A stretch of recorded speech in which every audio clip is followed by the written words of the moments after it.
Imagine a battle where the stakes are nothing less than billions of dollars, where a single fearless leader dares to confront powerful multinational mining giants, and wins.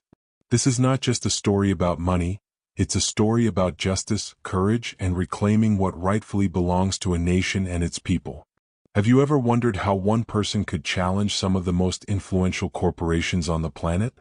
How can a determined leader stand up to decades of exploitation, greed, and corruption? What does it take to break free from the chains of economic control imposed by foreign powers? Meet Ibrahim Traoré, a visionary, a fighter, and a champion of his country's future. Rising from humble beginnings in Sierra Leone, a mineral-rich but long-exploited West African nation, Ibrahim faced a daunting task: to take back billions of dollars siphoned off by French mining companies operating with near impunity. These companies had long profited from Sierra Leone's wealth while the nation's people struggled with poverty and neglect. But Ibrahim was not willing to accept the status quo. With unwavering resolve and sharp strategic mind, he embarked on a daring mission to confront these mining titans head-on. His fight was not just for money, it was a fight for sovereignty, dignity, and the hope of a better future for millions. In the next few minutes, you will discover how Ibrahim Traoré outsmarted the French CEOs, navigated complex political waters, and reclaimed an astonishing $30 billion for his people. This is a story of courage, cunning, and an unyielding quest for justice. If you're passionate about stories of true leadership and want to learn how resource control shapes our world, make sure to hit the like button, subscribe to the channel, and share your thoughts in the comments below. Let's dive into this incredible journey. Sierra Leone is a land of breathtaking beauty and extraordinary wealth beneath its soil. Nestled in West Africa, this nation is blessed with vast reserves of precious minerals, gold that gleams like sunlight, rich deposits of bauxite used to make aluminum, and uranium that powers entire regions. Yet, despite this abundance, the people of Sierra Leone have long lived in poverty and hardship. For decades, the nation's mineral riches have been a double-edged sword. Foreign mining companies, primarily from France, secured contracts that heavily favored their interests. These agreements, often signed under questionable circumstances with governments more interested in short-term gains or influenced by powerful lobbyists, stripped Sierra Leone of its rightful share of wealth. While the mines extracted tons of minerals daily, only a fraction of the profits made their way back home. The vast sums lost, estimated at over $30 billion, were money that could have transformed entire communities. Instead, many villages near the mines suffered from environmental damage. Polluted rivers, barren lands, and displaced families left with little compensation or support. Schools remained underfunded, hospitals lacked essential supplies, and roads crumbled under the weight of neglect. Imagine a mother in a mining village watching her children struggle with illness, knowing the wealth under their feet could have paid for medical care. Or a young student dreaming of becoming an engineer but facing shattered schools and no opportunities. This was the daily reality for countless Sierra Leone citizens. Meanwhile, the French mining executives enjoyed vast profits, often hidden in offshore accounts, far removed from the communities affected. The imbalance between the promise of natural wealth and the reality on the ground created deep frustration and resentment.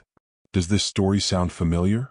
Have you heard of similar struggles in your own country or region, where powerful interests exploit natural resources while ordinary people pay the price? Share your experiences in the comments below. We want to hear your stories. Ibrahim Traoré was born and raised in the dusty outskirts of Koroma, the capital city of Sierra Leone. His early years were shaped by the harsh realities faced by many in his community: lack of basic services, struggling families, and the ever-present shadow of foreign corporations extracting wealth from their land. Unlike many who accepted this as fate, Ibrahim's spirit burned with a fierce determination to change the story. As a young man, Ibrahim excelled in his studies and earned a law degree, specializing in human rights. His early career as a lawyer brought him face to face with the communities devastated by mining operations, villages uprooted, rivers poisoned, and livelihoods destroyed. He became a vocal advocate for those silenced by powerful interests, using his legal skills to challenge injustices and fight for fair treatment. This unwavering commitment earned him respect and admiration, but also drew the ire of entrenched powers. Despite this, Ibrahim's courage never faltered. His reputation grew as a relentless reformer unafraid to confront corruption and inequality head-on. By his mid-40s, Ibrahim had climbed the political ladder and was appointed Minister of Natural Resources, a position that placed him at the center of Sierra Leone's struggle for control over its mineral wealth. Here he found the opportunity to turn his vision into reality. Ibrahim believed Sierra Leone's future depended on reclaiming its resources and directing the benefits toward the people. His leadership was driven by a clear goal: to dismantle the legacy of exploitation and build a nation where wealth served all citizens, not just a privileged few. What leaders in your country inspire you to fight for justice and change? Share their stories in the comments below. We'd love to hear who gives you hope. When Ibrahim Traoré took office as Minister of Natural Resources, he quickly uncovered a staggering truth. Sierra Leone had lost an estimated $30 billion in revenues over the years due to unfair contracts with foreign mining companies. This enormous loss was not just a number. It represented missed opportunities for schools, hospitals, roads, and countless lives that could have been improved. Facing this reality, Ibrahim understood the enormity of the task ahead. Challenging the powerful French mining CEOs meant confronting deeply entrenched interests with far-reaching influence.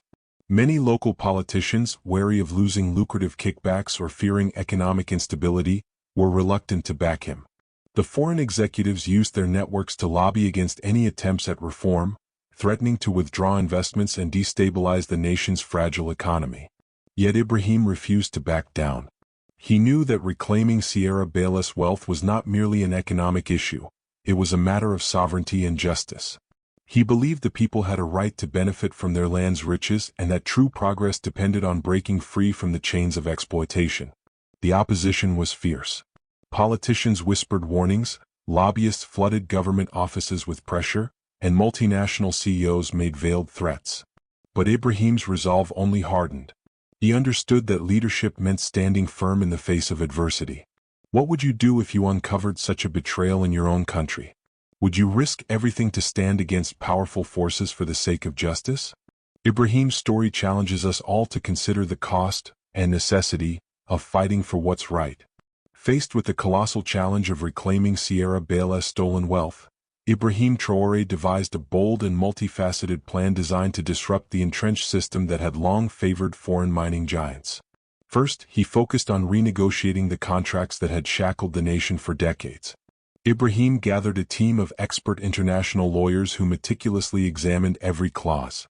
They uncovered hidden loopholes and blatant violations, agreements that ignored environmental protections, disregarded national laws, and severely limited Sierra Leone's share of profits. Armed with this knowledge, Ibrahim publicly demanded that the mining companies return to the negotiating table, warning them that the government was ready to invoke national sovereignty laws to cancel unjust contracts if necessary. But Ibrahim knew that legal pressure alone would not be enough. He reached beyond his borders, building international support to amplify his cause. He connected with African leaders who faced similar struggles, reached out to members of the European Parliament sympathetic to Africa's fight for fairness, and partnered with global organizations dedicated to transparency and anti-corruption. Through targeted media campaigns, he exposed the mining companies' unfair practices and environmental abuses to the world. This global spotlight made it politically costly for the French CEOs to resist change. At the same time, Ibrahim recognized the power of the people. He launched initiatives to empower local communities, providing education about their rights and legal aid to those affected by mining activities. Grassroots activists formed watchdog groups to monitor operations and report abuses. This not only strengthened public support but created a system of accountability from the ground up. To reduce Sierra Leone's vulnerability to economic threats, Ibrahim also championed diversifying the nation's economy. Investments in agriculture, manufacturing, and technology sectors lessened dependence on mining royalties, giving the government more leverage during negotiations. Each of these strategies worked together, breaking the hold of foreign interests and setting Sierra Leone on a path toward sovereignty and sustainable development. Do you believe grassroots movements can truly change the fate of a nation? Share your thoughts in the comments below. Let's discuss the power of people united for justice. As Ibrahim Traoré pressed forward with his reform agenda, the French mining CEOs launched a fierce counterattack. They mobilized their powerful lobbyists, flooding government corridors with pressure to halt the renegotiations. Threats of pulling investments and shuttering mines were whispered publicly and behind closed doors, aimed at intimidating Sierra Leone's leadership and destabilizing the economy. Despite the mounting pressure, Ibrahim remained unshaken. His commitment to transparency and justice won the hearts of his people and drew growing international attention. Media outlets across continents highlighted his courageous stand, painting him as a beacon of hope against corporate greed. The battle reached its climax at a high-profile summit held in Paris. Here, Ibrahim faced the CEOs directly in a tense showdown. His speech was a masterful blend of facts, morality, and vivid accounts of the communities harmed by unchecked mining. The room fell silent as he challenged the executives to choose between profit and people, sovereignty and exploitation. Behind the scenes, negotiations stretched late into the night. Every word carried weight. Decisions made here would shape Sierra Leone's future for decades. The CEOs knew they faced a leader unwilling to compromise on justice, while Ibrahim understood the immense responsibility resting on his shoulders. This confrontation wasn't just a business deal, it was a defining moment in a nation's fight to reclaim its dignity. If you stand with those who fight for justice over greed, make sure to like this video and share it with others. Together, we can amplify voices demanding fairness and respect. After months of intense negotiations and unwavering resolve, Sierra Leone emerged victorious. The unfair contracts that had long drained the nation's wealth were replaced with agreements that finally honored the country's rights. Royalties and taxes from mining operations surged, funneling billions back into Sierra Leone's coffers for the first time in decades. This newfound revenue paved the way for ambitious national development projects. Roads once riddled with potholes were repaired, connecting remote villages to bustling cities. Schools received funding to rebuild classrooms and train teachers, while clinics gained essential medical equipment to care for communities that had long been neglected. For the people of Sierra Leone, these changes were more than statistics. They were tangible signs of hope and progress. Ibrahim Traoré's success sent a powerful message across the continent. Other resource-rich nations, inspired by Sierra Leone's example, began scrutinizing their own contracts and demanding fairer terms. The era of unchecked exploitation by multinational mining giants was facing a challenge it could no longer ignore. For Sierra Leone citizens, this victory marked the beginning of a new chapter, one where their country's vast natural wealth was no longer a curse but a blessing. The nation was reclaiming its destiny, building a future where prosperity would benefit all, not just a privileged few.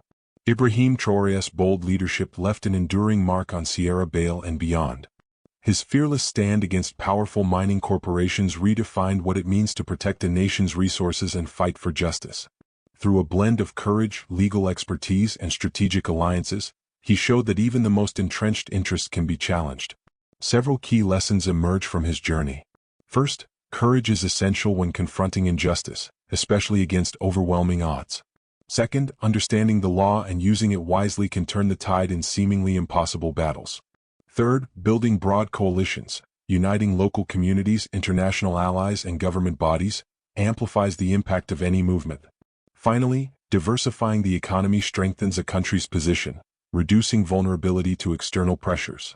Today, Sierra Leone stands as a symbol of resilience and hope, proving that reclaiming control over natural wealth is not only possible but transformative. Ibrahim's story reminds us all that change requires vision, determination, and the willingness to act. Which lesson from Ibrahim Traoré's journey resonated with you the most? Share your thoughts in the comments below, and don't forget to subscribe for more inspiring stories of leadership and courage shaping our world.